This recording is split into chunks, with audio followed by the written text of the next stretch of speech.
Allô tout le monde!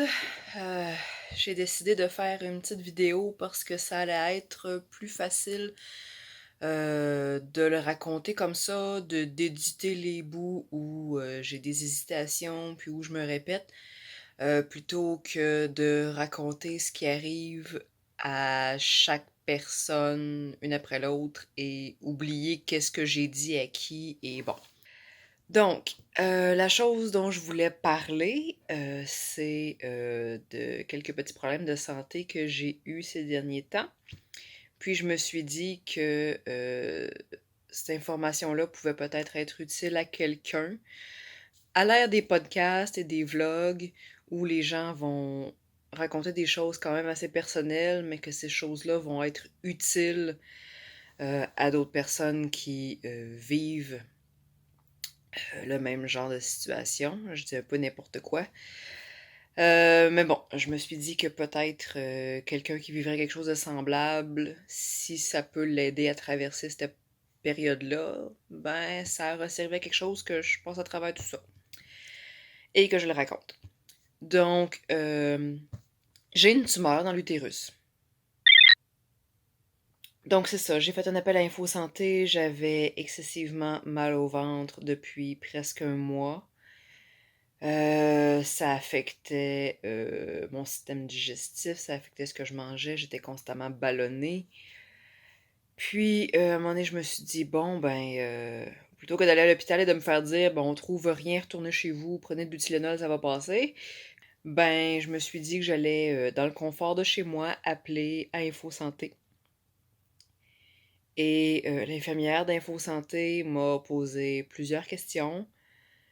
Principalement sur, l'état de ma digestion, les couleurs de mes selles, bon, des choses qu'on et elle m'a posé aussi beaucoup de questions sur, mes pratiques sexuelles, sur, la douleur de mes règles, la durée de mes règles, est-ce que c'était abondant, si ça. Bon, pour se faire une idée que c'était pas juste, des règles, douloureuses puis que c'était dû à autre chose.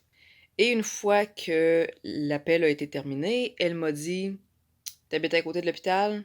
Traverse la rue, va-t'en à l'hôpital, ce soir. Si tu y vas pas ce soir, vas-y demain matin, première heure.»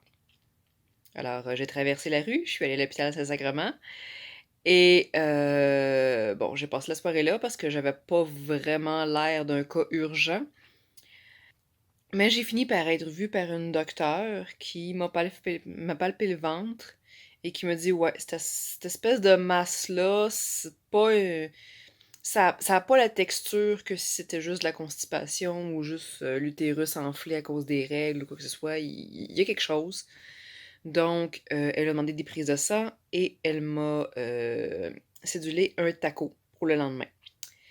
Ce premier taco-là est fait avec un agent de contraste, donc de l'iode, qui est mis dans ton sang par un cathéter. Et ça fait qu'ils sont capables de voir là, avec la machine à travers ton corps, c'est quoi l'espèce de masse qu'il y a à l'intérieur de toi. La docteure pensait surtout que c'était un fibrome, donc une tumeur bénigne, une tumeur non dangereuse. Un fibrome utérin, c'est aussi appelé un myome, mais ça veut dire la même chose. C'est une tumeur qui est quand même assez fréquente chez les femmes dans la trentaine, les femmes en âge de procréer. Puis les hormones peuvent augmenter les risques de fibrome.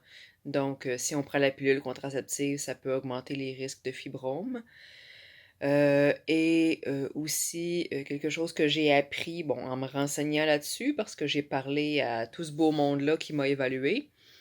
La périménopause peut être aussi un facteur qui augmente les risques de fibrome ou de myome. C'est la même chose. Périménopause, donc, on parle de bouffées de chaleur, on parle de dérèglements hormonaux, on parle de choses que je commençais déjà à vivre dans ma trentaine, donc ça avait quand même l'air de tout se tenir, cette histoire-là. Donc, un fibrome, ça a l'air bénin. Bon, ben parfait, on va l'enlever, il n'y a pas de problème. Et là, on me pose la fameuse question, veux-tu des enfants? J'en veux pas depuis que j'ai 15 ans, j'ai 33 ans, j'ai pas encore changé d'idée. Et donc, ça a été la réponse qu'il fallait donner pour mettre en place un processus pour éventuellement subir une hystérectomie. Donc, après le TACO, j'ai eu d'autres prises de sang. Ça, c'était tout à l'hôpital Saint-Sacrement. Et la beauté du CHU de Québec, c'est que ces hôpitaux-là sont tous fusionnés. Donc, s'il n'y a plus de place à un hôpital pour un rendez-vous, on m'envoie à l'autre, puis le dossier se promène, lui, d'une place à l'autre, et tout est beau. Donc, ensuite, après le TACO, j'ai eu un rendez-vous en gynéco-oncologie. C'était à la clinique d'oncologie de l'Hôtel-Dieu, le CRCEO. Donc, le mot oncologie, ça fait peur. Ça veut dire cancer, ça veut dire dangereux. Donc, ça m'a un petit peu stressée. Donc, je suis allée à ce rendez-vous-là. C'est un rendez-vous qui est pas agréable du tout. J'ai pu prendre quelques photos de quelques instruments de torture. J'ai subi le rendez-vous et après ça, la gynécologue me dit oui, c'est clair, t'as clairement quelque chose dans l'utérus. Le taco disait que c'était une masse, puis moi-même je le sens, moi-même je la vois. Donc, on retire tout ça. On va retirer l'utérus, on va retirer les trompes de Fallope aussi parce que il y a beaucoup de cancers des ovaires apparemment qui sont causés par les trompes de Fallope. Et comme j'en aurais plus besoin, pas vraiment besoin de les garder. Par contre, si les ovaires sont pas affectés, on va me laisser mes ovaires pour m'éviter d'avoir une ménopause à 33 ans. Mais si on voit que les ovaires sont endommagés aussi, on va me les retirer pour éviter que ça se propage. Et ça, c'était dans la très minime possibilité que ce petit fibrome-là soit en réalité un sarcome. Un sarcome, c'est un cancer. Par la suite, après avoir eu l'examen en gynéco-oncologie, c'est là qu'on a planifié l'hystérectomie. L'hystérectomie qui va se faire le 31, donc lundi prochain. On est présentement un jeudi. Il me reste 4 dodos, je sais compter, pour, pour après ça aller à l'Hôtel-Dieu pour subir mon hystérectomie. Donc, après la gynécologie, j'ai eu droit à d'autres tests parce que c'était pas terminé.